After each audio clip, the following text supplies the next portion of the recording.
editor at the time on Marvel. I didn't have a lot of writing credits. I had a lot more art credits. So Jim Shooter, after rejecting the senior editor's written work on all the character development, he went down what we call editorial row, which is just a bunch of offices with each office being an editor and assistant editor team. He went from one to the next, starting with the editors that had some writing experience.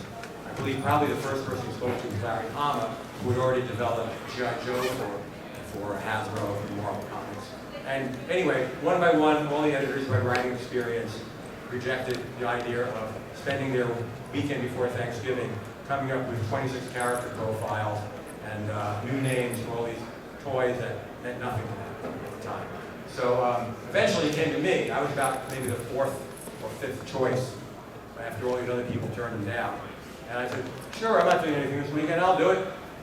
So between like Wednesday and Thursday till that following Monday, maybe about 4 days or so, I developed 26 characters, and I renamed or came up with names for 24 out of 26 characters. Not Optimus Prime, not Prowl, all the others. Turned it in on Monday. Jim was happy with them. He forwarded it to Hasbro. They were happy with the bulk of them, the vast majority. And that's how I got my hands on Transformers. I had no idea what I was doing, but I stuck with it for 5 years. So here's what I did. I just wrote out longhand on these yellow legal pads the character, well, the names, in this case Optimus Prime was already named, profile, abilities, and so on. And then we had somebody in the office who would type it up for me and send it to Hasbro. So this was Optimus Prime's original, handwritten by me profile. And all these profiles were then eventually taken by me and abbreviated for the backs of the toy packaging, so they would fit into the toy package. So here's Optimus Prime, here's Megatron. Somebody just asked me, who interviewed me recently, what were your alternate names for Megatron? I don't remember, but Death Ray, Master, Slagmaker. Megatron's by far a better name. But anyway, a little side story that some of you probably heard. Initially, when I turned this name in, Megatron, which I think has a nice ring to it myself, and a little biased, Hasbro rejected it. And the reason they rejected it, I was told by their product manager, or whatever her title was, well, they thought, Hasbro execs thought it sounded a little too scary. So, now I understood going into this whole enterprise and working with Hasbro through Marvel that this is a Hasbro property, they can do whatever they want, it literally is their toy to play with, not mine. But in this case, I thought Megatron had such a nice feel to it for the main bad guy that I said very modestly, very carefully, he is the head bad guy, he's supposed to sound scary. They hadn't thought of it that way before. And they rethought, they reconsidered, and they said, okay, we can go with Megatron. So I saved Megatron as the name for Megatron. But other times, whenever I turned in any of these names, they had to go through an entire approval process. Part of the process was getting into the legal department because some of these names might already be used in some similar media, which I would be unaware of. So if they weren't trademarked for a toy or a comic book character or something, it was open to us. And sometimes they would be rejected for other reasons. One story which I won't go into detail on was one name I came up with that was rejected because it was a slang term for some kind of a obscene idea in Chicago. So, I won't repeat the word. I won't repeat the name, but it was a good name. But I didn't know that. I was pretty innocent back then. I didn't live in Chicago. So here's Starscream. My profile for Starscream. Here's Ratchet. Ratchet I came up with because there was Nurse Ratchet and One Flew Over the Cuckoo's Nest. And so I made Ratchet. It was Ratchet with an ambulance. I thought Ratchet. And also a ratchet is a tool that mechanics use to fix things. So I thought it was just a good name for an ambulance. Somebody who fixes things, and also had that connection to a popular movie at the time that starred Jack Nicholson. Okay, and so on and so on. So here's, this was Stalker. Stalker got rejected, and that became Ravage, which I think is a better name, actually. So I named eventually developed into Ravage. Here's Fireball, which turned into something else as well. Jetfire. Jetfire, yeah, thank you for your help. But you see, like, none of these names were rejected because they didn't like them. They probably had some legal problems or something like that. And here's Bumblebee. Now, Bumblebee replaced a name that was Goldbug, so, which eventually got used. But again, that was one of the initial batch of names that the other writing came up with. I don't know why they didn't go with Goldbug. It's not that different. But I came up with Bumblebee, and I guess people liked that name. It kind of stuck in terms of the movie, et cetera, et cetera. And then as I said, I had abbreviated versions that I took from my lengthier versions. And this went on the back of the toy boxes. And moving on. So one thing I recommended to Hasbro was to give all the characters power ratings. All right? And they said, what do you mean by that? So at the time, Marvel was coming out with a series of books called Marvel Universe, which is like an encyclopedia of all Marvel characters. And Mark Grunewald, who was the editor of those books, came up with the idea of power ratings for our superheroes. You know, the Hulk is stronger than Ant-Man or something, so you can choose different ratings. So I suggested something similar for Hasbro, and so what I did was I took a piece of legal graph paper here, and I graphed it out so to make sure that characters were relatively stronger than each other. The characters that were relatively stronger than a different character would have a stronger power rating. This is all 26 characters mapped out on this ratings chart, and Hasbro loved it. They ran with it. As anybody who bought a toy box in that era knows, they put it on the back of the toy box in a graph, and you needed a piece of red cellophane paper to read it properly. I didn't suggest that. I wasn't trying to torture anybody who wanted to buy these toys and read power ratings. That was their idea. So then they took that and they printed it up really nicely. That was the Hasbro version of what I just showed you. And it shows you all the different names. Still a few names are still being crossed out and replaced. But eventually, this is the original 26 names of the first 26 Transformers and their power ratings. And here's the toy box for Optimus Prime, and here's what we talked about in the back. We took the abbreviated version of the profile that I wrote, and Hasbro made that incredibly difficult ratings chart for you to read. Using red cellophane to do it. I wasn't a kid back then. Was it fun for you to look through that red cellophane? I don't know. Was it?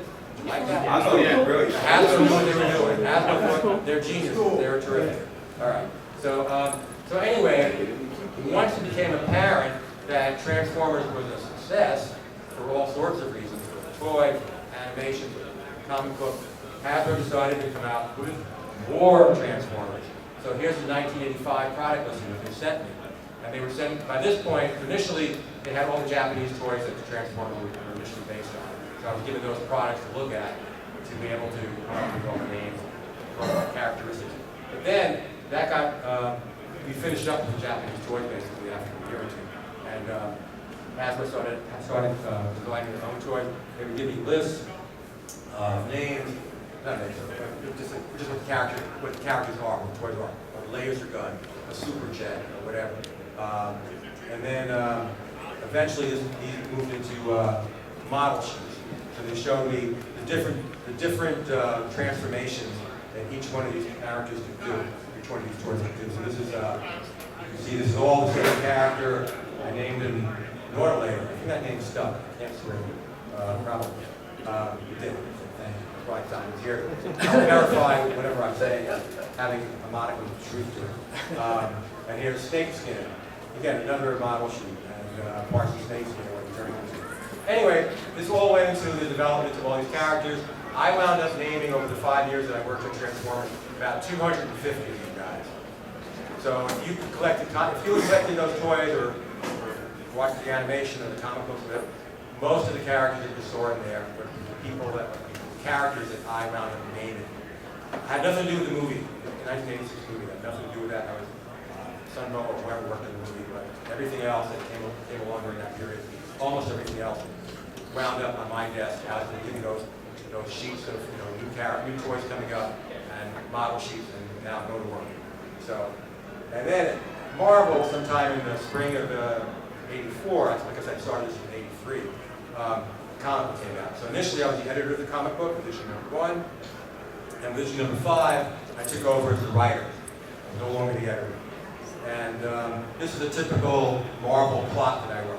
This is for issue number 16, which I think eventually became issue number 17, Return to Cybertron, Part 1, The Smelting Pool. Actually, this is my favorite story I wrote. And here's the cover to that issue. Okay. So most of the covers were drawn by the artists who drew the inside of the book. Not always, but in this case, and many other cases, I designed the covers. And then the artist drew them based on my designs. In a few cases, I actually drew the covers. So here's the cover in the Smelting Pool.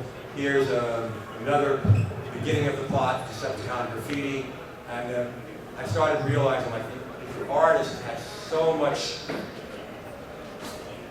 burden put on them by me putting 20 new characters in the comic book. So I start out each plot with, here's a list of all the references you need to draw this issue. And that cast of characters, and the artist right away will be able to compile all of the different model sheets and get to work. And I'm cursing my name throughout. So here's a cover to Decepticon graffiti, another cover I designed but did not draw, Herb Trimpe. Here's a cover I did draw. Now, this is how it worked out. I would do this sketch, all right? I would show it to the editor. The editor would approve it or ask for changes or whatever, and the sketch would take me 5 or 10 minutes, all right? And then eventually, it would turn into a cover. Now, this cover I actually drew. It's one of the 5 covers I drew. And there's a good reason I drew this cover. But you can see it's a lot more detailed, it's a lot more precise, and that can take me all day as compared to a 5 or 10 minute sketch. The reason I drew this cover was I wanted the artist who was drawing the interior of the book to understand what these little scraplet guys look like. Because I was trying to describe them, I figured rather than describe them, as they say, a picture's worth 1,000 words, I'll just draw the cover and he'll get the idea. And it worked out.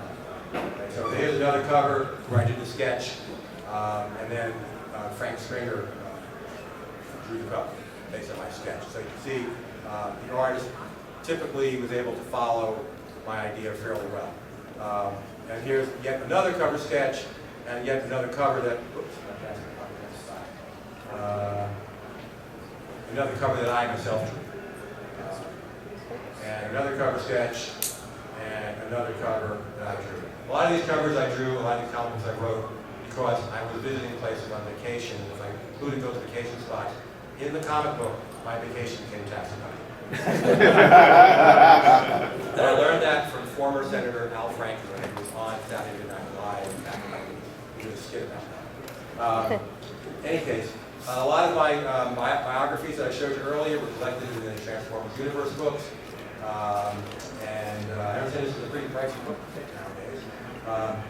And meanwhile, as time went on, Hasbro was creating other aspects to the Transformers universe, so they would ask me to come up with new treatments, to develop the mythology even far beyond what we had initially. This is my handwritten beginning to the Headmasters. Okay, and then that turned into this, and Target Masters, Headmasters, and that turned into a miniseries. I actually drew the cover of this one as well, which I wrote the miniseries. And then they would ask me, like, hey, can you write up something? And Hathaway would ask me, you brought in the idea of the creation matrix. Can you write that up so we can show it to whomever, like Sunbow Productions that was doing the animation or whatever. So I would write up these little side things occasionally. And that's just me lying on my bed thinking of a plot. Okay, I'm done for the moment. What do you want to do next? Okay, can we load up the other PowerPoint while I'm just chatting quickly? Yeah, so while Bob was working here in the US and setting everything up, over in the UK, in the offices of Marvel UK, we basically were doing our own Transformers comic. It was first fortnightly and then weekly. And very quickly, we started off obviously reprinting the original mini-series, and then when that became an ongoing series. But even so, because we were printing 11 pages a week or a fortnight, pretty soon we realised we were going to run out of comic strip material. We just didn't have enough story for a weekly or a fortnightly. So the editor of the comic, Sheena Cranmer, petitioned writers to come up with story ideas, for UK Transformer stories that could sit in between the flow of the original miniseries and then Bob's stories. The only brief was they had to be really, really self-contained because we didn't necessarily know what the American writers were going to do with the characters and the storylines. So we had to find little pockets of storytelling possibility. You know, characters like the Dinobots, if Bob marched them off stage left, we would bring them on stage right in the UK story because we could be fairly confident that they weren't going to be used again for a while. Eventually we did start seeing plots, but you know, that didn't happen for a while. So that was it. We were over there. I was just a startup writer. I'd written a few things for some British comics, and I got introduced to Sheila, who just handed me pretty much the stack of reference Bob was just showing you on screen. It would have been the original treatment, some of the original plots, maybe some of the first issues in art form, and toys and tech specs, and we were sent off to come up with these self-contained stories. Another writer, Steve Parkhouse, did the first story called Man of Iron, which was running as I was rapidly trying to write and come up with a story that became The Enemy Within.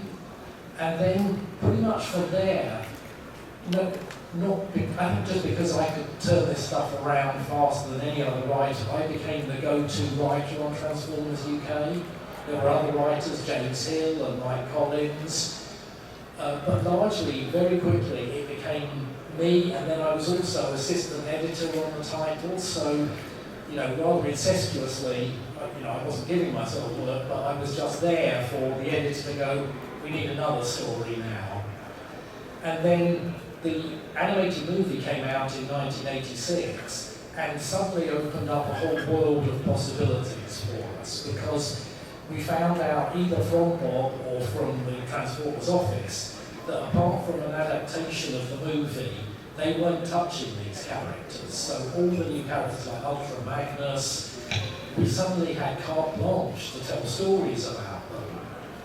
And very rapidly we came up with a time-travelling story idea called Target 2006. The original draft we saw of the movie script had 2006 in it.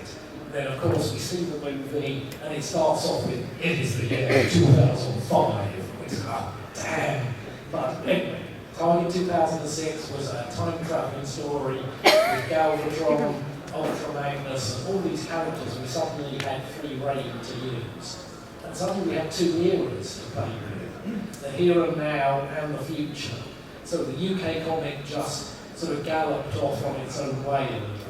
But we still had to see what Bob was doing, fit stories in around that. Sometimes we had to doctor the end of US issues slightly, so they fed smoothly into UK stories. So you'll see sometimes in Transformers UK, the tail end of the story, because it's not going to dovetail straight into the next US issue, we had to take that out and redo it in a UK version. I think there's one where Circuit Breaker is waking up in hospital and she's getting her circuits on her hands. And we had to take that out of the American story and put it into the tail end of one of the British stories. So, you know, there were amendments. Nobody was watching what we were doing, thankfully. So yeah, that was really the story of Transformers UK. And then famously, Bob came over to, I met Bob before in Marvel America, and we got on famously. And then a little later, Bob came over and stopped by the offices in Marvel UK, as was the way. We took Bob out for lunch. And rather casually over lunch, Bob said to me, you know what, I'm kind of burned out. I've written 50-something issues, a few mini-series. We need a new writer. Would you like to do it? And I was just like, yes, please, because, you know, not only was it, you know, more work, it was my first work for Marvel US, which was kind of a grail thing for me. So I was delighted to accept, and I think Bob could probably tell you this as well. I think he just more or less passed it to me and then told the editor I'd be the right guy for it. Yeah, so just to make it clear, I was the writer, even though I was a Marvel editor, I was the writer, not the editor of Transformers when I was writing the book. So yeah, I had an editor. So it's really the editor's job to find the talent, the writer, the artist, whoever, the talent that does the books in his stable of books. So I was kind of going outside of my lane, hire the new writer here. But, having a nice lunch, I figured, yeah, what the heck. It makes me think better of the USA people. If I give him his first USA book. And Bob did sort of put the footnote in after he'd offered me this, that sales were down, the book was on the verge of cancellation, and I may only have 4 issues, 6 issues. You did. Okay. And I thought, well, okay, I'll take that. I'll take 4 issues, I'll take 6 issues, whatever. But, we kept it going till issue 80 from 56. So, we got a good run on it. But I think then, even with Generation 2, all of us thought that was pretty much it for Transformers. The toys had had their day. There was no TV show. Generation 2 came out with toys, but no real new TV show to support it. So all of us, I think, at that point figured that's it for Transformers, which then segues nicely into the little PowerPoint I'm going to show you now. Yeah. Because, of course, in 2002, or a little bit before that, Dreamwave, a Canadian publisher, really sort of part of that sort of image rollout of new sort of artistic talent came out. And these were guys who had grown up with these stories, reading Bob's stories, reading my stories. And so suddenly we had this new generation, I guess, of artists and writers who knew the source material and were sort of taking it in a new direction. So I'm going to quickly take you through this. A lot of this is mostly because, of course, you all know Dreamwave only lasted for a couple of 2 years. They kind of mismanaged the money side of things. They were young and, sort of, it was one of those comic book bubbles that burst a little bit. But, in their time, Dreamwave were producing the most incredible artwork. They introduced us to the likes of Don Figueroa and Alex Mill and all these amazing artists we now know today.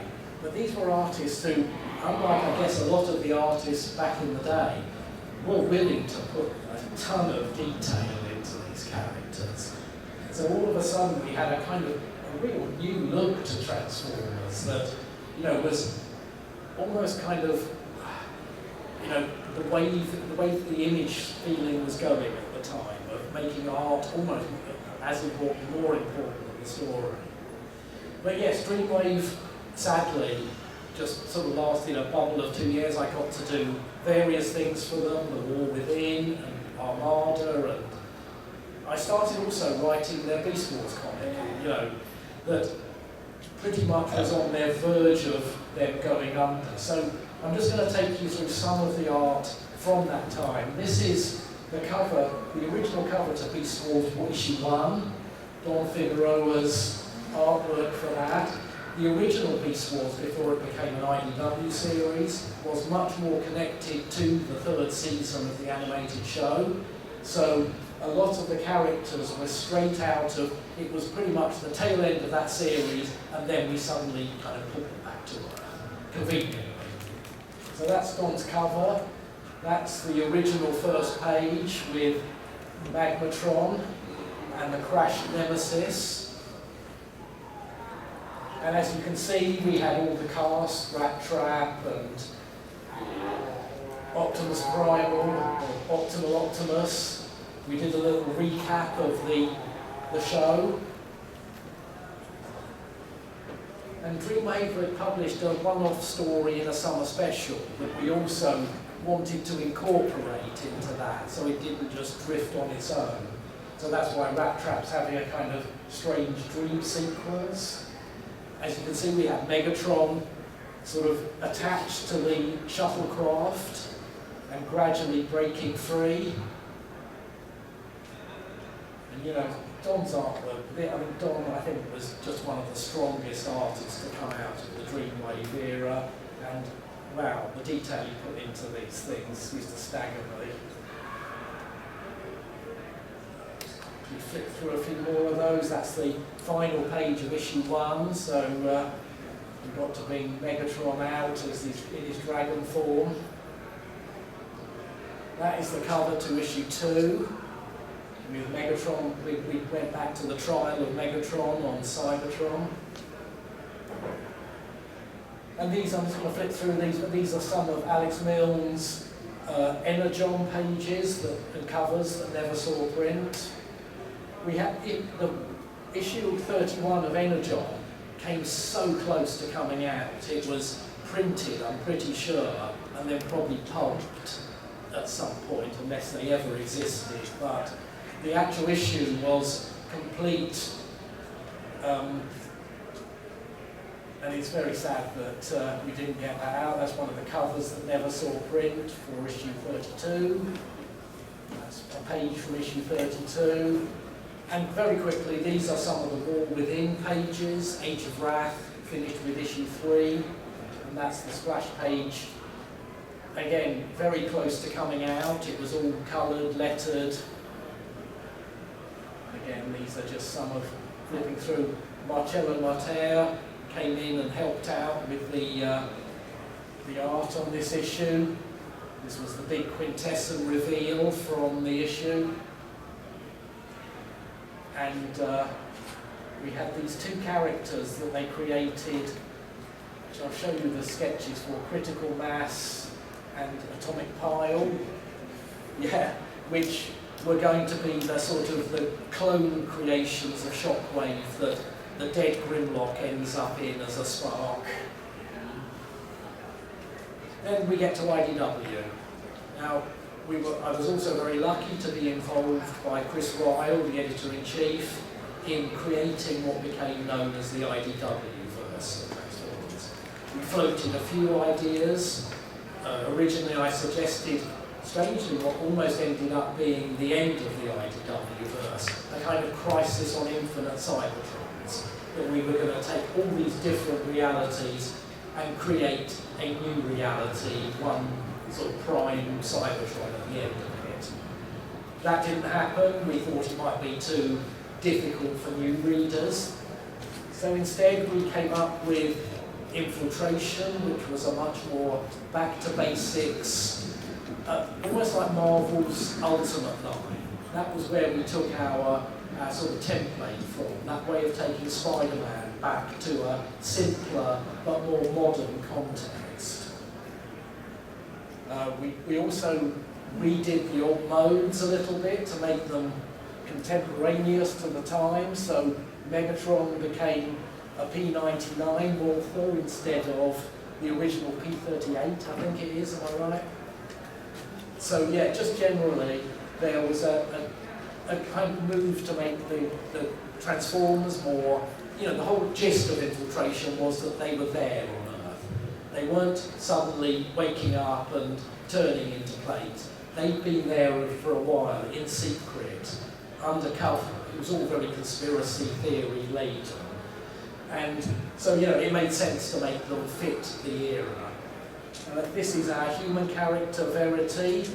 E.J. Soon also was really good with human characters, which was why we went with him for Infiltration and so forth, because we wanted it, I think the human perspective is really useful in Transformers. It makes the robots themselves seem bigger, more impressive, awesome, or inspiring, if you have that human viewpoint and you can have that looking up at them idea instead of them all just face to face.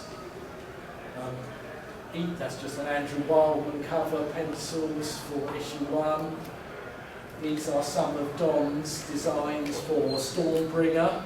So that's Bludgeon, recreated as a Cybertronian tank.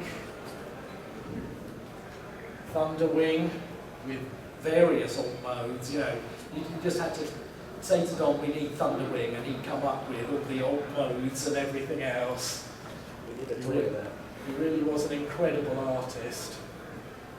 Sorry, that's the end of that. But yes, that's basically where we got up to, and of course the IDW verse is just about to become the Skybound, no, Skydance, Skybound, yes.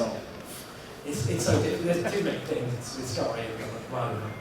And that's all just kicking off with Void Rivals. So here we are, we're nearly 40 years in, and we're open to questions, I think, if there's still some time.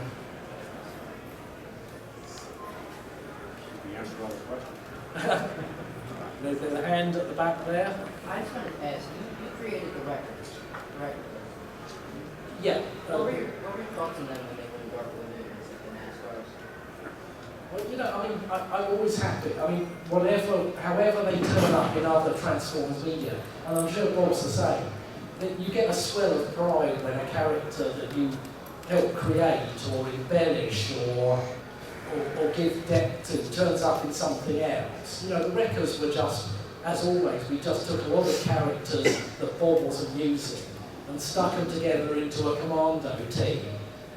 And that was great. We hoovered up in characters Bob wasn't using in the American comic, and that gave us that way of being able to feature those. But certainly, if I see a character even like the Fallen or something I have handed, I'm really pleased and proud that it gets used in other media, other, the movies or other animated TV shows. And I'm sure you feel the same. Oh yeah. Well, yes and no. Oh. I mean, yes, I'm very happy. I don't even want to. I don't want to sound like I'm complaining. But I'm very happy that things that I worked on 35, 40 years ago are still popular. They're still, all of you interested in what it was that we did back then, and it's still current. There's so much, especially in comic book industry, so much of what you do in comic books. Not so much anymore with all the movies that are out there, but it's just very transitory. That issue comes out for that month, and that's it, and you go to the next issue, and nobody ever thinks about it again. But certainly not the case with Transformers.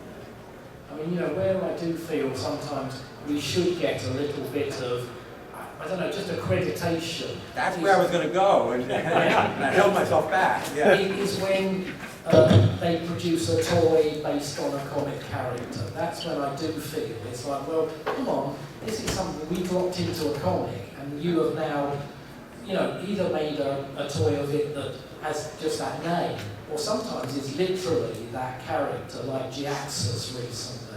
And that's the only time where I feel a little niggle that there should be some kind of nod to the people, artist and writer who created that character. Okay, so now that Simon is over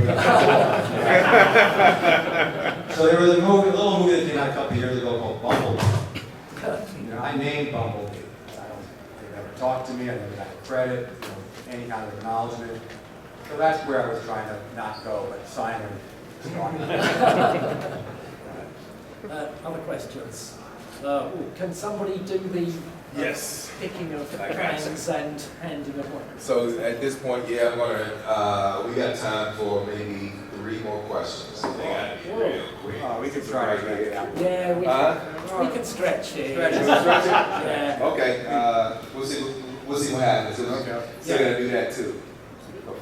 This is for Bob. You said you wrote all the profiles for the Marvel Comics Transformers characters, well, except the movie ones. Yeah. Those bios were truncated into the ones printed on the back of the toys. Did you have any say in that truncation, or was that done after? I wrote the truncation. Oh, Yeah. thank you. Yeah, We'll start in the back. This is a question for both of them. If you had the choice to draw another character completely by yourself, what would it be? Well, I mean, I would first find a very talented artist to draw that. But occasionally, the thing is that the Transformers universe is so rich, you very rarely need to create characters for it. When I was writing Transformers 84 recently, I thought I really need a narrator for this series, someone to follow through it. Because we were jumping back into that original 4-issue series, and adding in extra story or context, we needed eyes on it, and I thought I need a character who can conceivably know the Autobot side and the Decepticon side of what's going on. But I didn't need to create a character. There was a perfectly good character, punch, counter-punch, who could jump between the two. So, generally I think there's normally a character for the job. Yeah, I wasn't looking to create new characters, except there was an occasion or two where I needed it for a story. So specifically, I wrote a 2-part story, The Smelting Pool and The Bridge to Nowhere. I needed certain characters that were disposable. So I created a character named Straxus, and there was another one, a runty little character, Autobot, I forgot his name already, somebody probably knows it. Anyway, Spanner, yeah. So, Spanner was the bridge. Oh, right. That was another character. It's another character I created. Scrounge. Yeah, so I created some characters with that particular storyline that had to fit. But I wasn't looking to create new characters generally. Like Simon said, there was such a richness and such a wide universe of characters that we already had. We didn't need to create a whole bunch of new ones. One tiny side story is that when we needed a bounty hunter for this kind of spaghetti western in space we were doing in the UK comic, there really wasn't a Transformers bounty hunter. They were all Autobot or Decepticon. There wasn't somebody we could conveniently use. So that's really why we almost had to come up with Death's Head, because it was just that part of that spaghetti western homage we were doing in the story. So occasionally it does happen. This is a question for both of you. What? Oh yeah, Back there. Yes. What lesser known or obscure character that you created or played with do you wish you played with more, or would you like to have done more with? All right, so generally, I would create storylines around certain characters and start developing these characters, and then I would get whatever we did back then, fax or something. It was pre-internet. I get something from Hasbro, a list of, here's 20 more characters we want you to create and introduce into the comic book. So I didn't really have the opportunity, the luxury of developing characters as much as I might have in certain cases. Because I always was kind of under the pressure. You may not have seen it as a fan reading a comic book, but as a writer, I knew that I had to slide these guys out off the stage and get on all these new characters.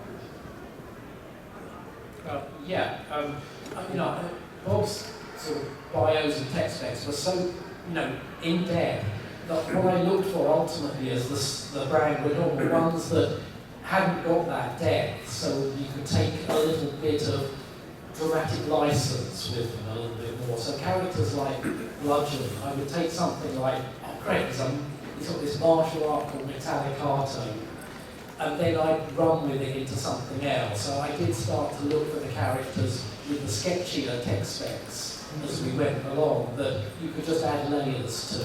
So Thunderwing, Bludgeon, that kind of character. Hi. So, the internet makes things very inappropriate, even though you guys wrote very nice stories. Is there, my Kiss players exist, but like it's from Japan? 134. Yeah. So, what do I ask? Is there a character that's like you, that you made, and like who do they go?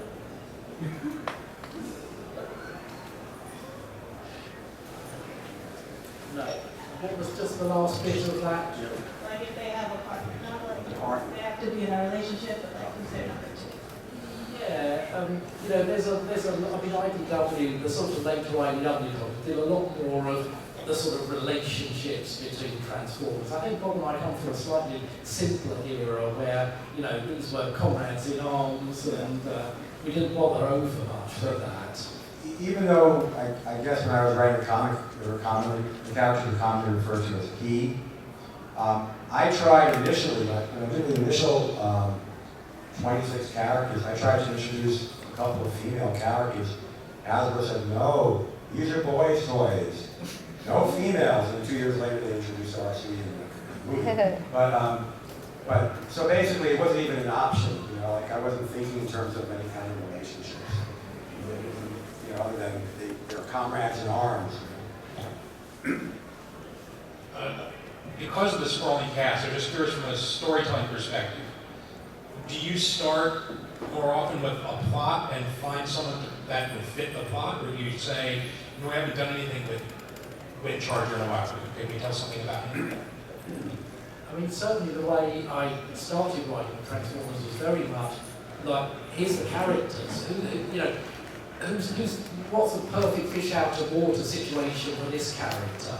Who is the best character for this character to be pitted against that would push them both out of their comfort zone?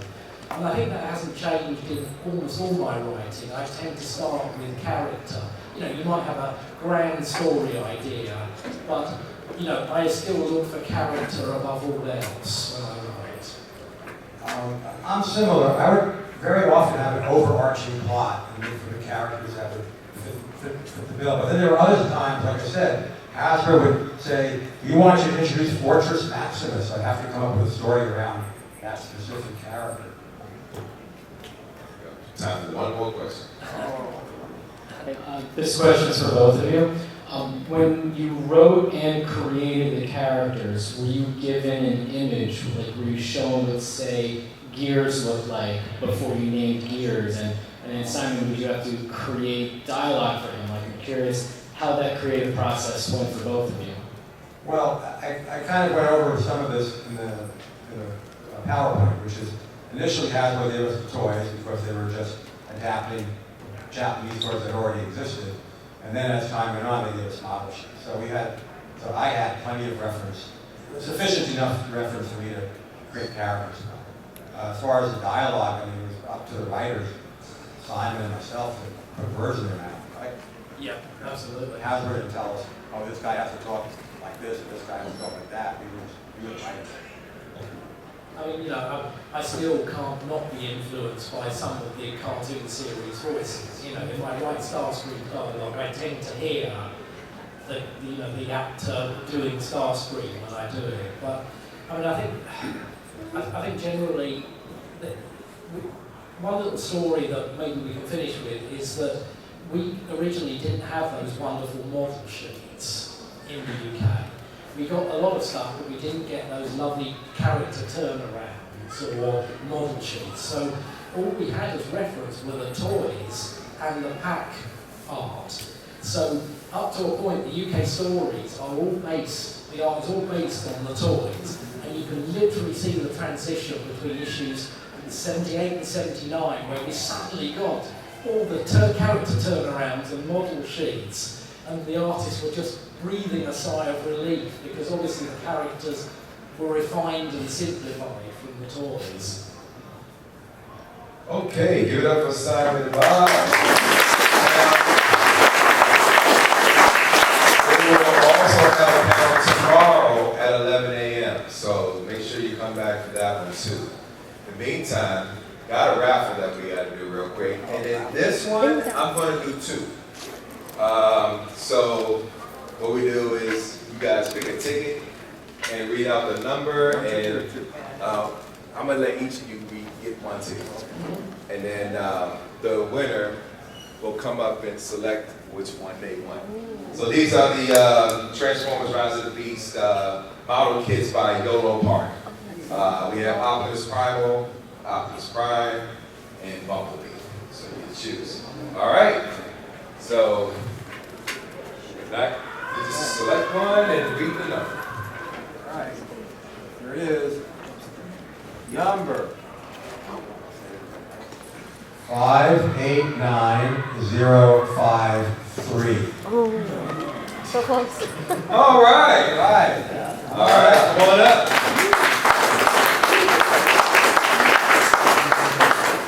And you pick which one you want. And while you're doing that, get another one. All right. Bumblebee. All right. Oh, don't anything yet. Hey, you gotta take a photo. I want to take a photo. Ooh. Okay, I have 589058. Oh, that's it. No, that's it. All right. Congratulations.